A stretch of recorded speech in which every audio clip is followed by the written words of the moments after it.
because we're going into what is going to be once again a fun NFL draft because Cam Ward is going into the same draft as Shedeur Sanders.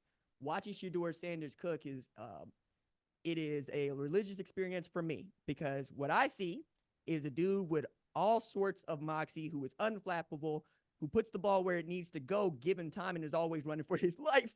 And I, and I'm looking around, I'm going, does he have first round talent? I'm not the one to say. I don't know that I'm going to draft him in the top half, but if he's there and I need a quarterback, maybe because he's wildly popular. We know that people are going to show up to see him play. But if you're putting up against guys like Cam Ward, guys like Carson Beck, guys like Quinn Ewers, are you going to hesitate? Or do you see something in Shedeur that, frankly, I don't see?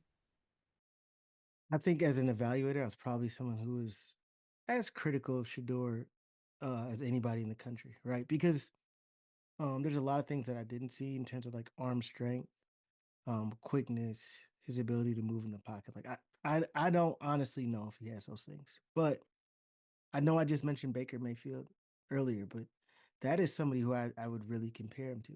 I think Baker was probably a little bit more athletic than him, but they both are very, very accurate to football. They both have strong enough arms, right? Their arms, neither one of their arms are great, but they're strong enough.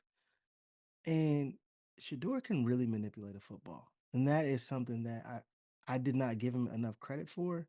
But watching this last game, his ability to throw in the tight windows, get a football up and down, which I think is the most underrated trait or tool of a quarterback. And when I say get a football up and down, I mean those situations where you're throwing like a deep over or you're throwing a dig and you have linebackers dropping a depth. They probably get about 10, 12 yards. This receiver's running roughly 20 yards and they're running across the field. So they're right behind that linebacker. And then you got safeties and cornerbacks behind them. Those guys who can get the football up over that first linebacker and down before that safety or that cornerback can come break on it. That is a tool that is going to be necessary and needed in the NFL because you don't throw the ball hard that often. So he has that. There's a lot of things that I'm like, I don't see it either. So we're aligned in that aspect. Like I think that there's things that um like physical traits that I just don't think that he's ever gonna be able to change.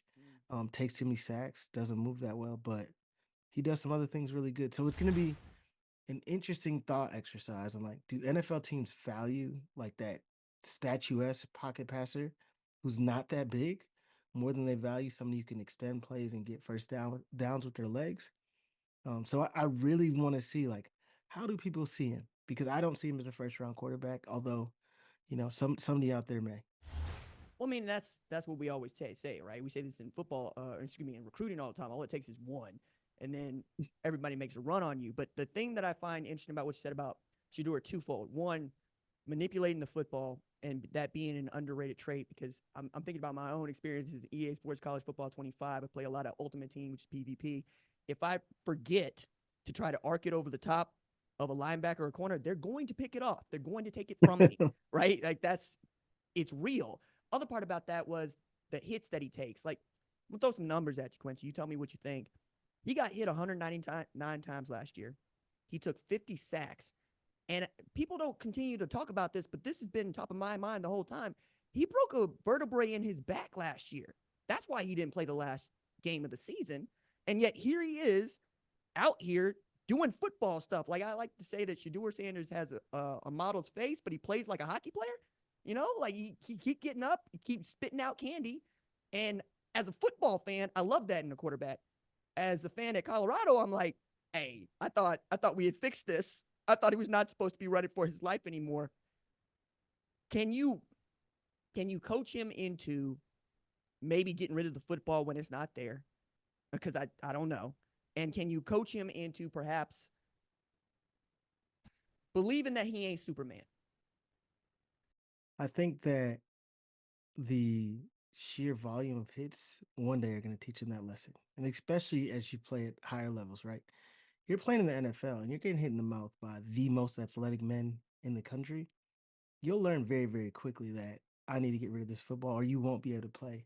Now, Shador is as tough as they come, right? He gets hit in the face, he hops right back up, but there's only so long you can do that, right? And all the NFL quarterbacks I know, cannot wait to throw the ball out of bounds when it's not there, right? And you got to understand like when it isn't there, and also understand like where are my skills at? Do I have the ability to move and extend those plays? And if not, then I really got to get rid of the ball.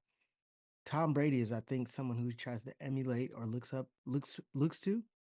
And the thing about Tom was he had a plan, right? So either Shedeur develops a plan when he goes to the line of scrimmage that is going to prevent him from taking these hits, or he's not going to be able to sustain the level of play in which he's playing at.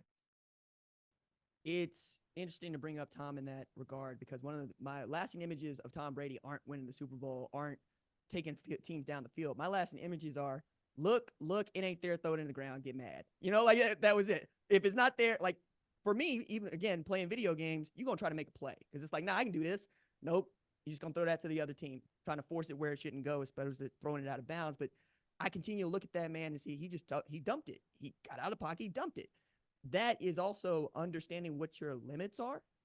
And I don't know that I've seen Shedeur Sanders understand his limits. Again, I didn't see Jaden Daniels understand his limits last year, and yet he was who he was. It's another interesting cat for me. For 4 years, I saw, right, and then turned into Superman at LSU last year, and I'm going, what changed, man? Because I didn't know Mike Denbrock was going to let him cook that way.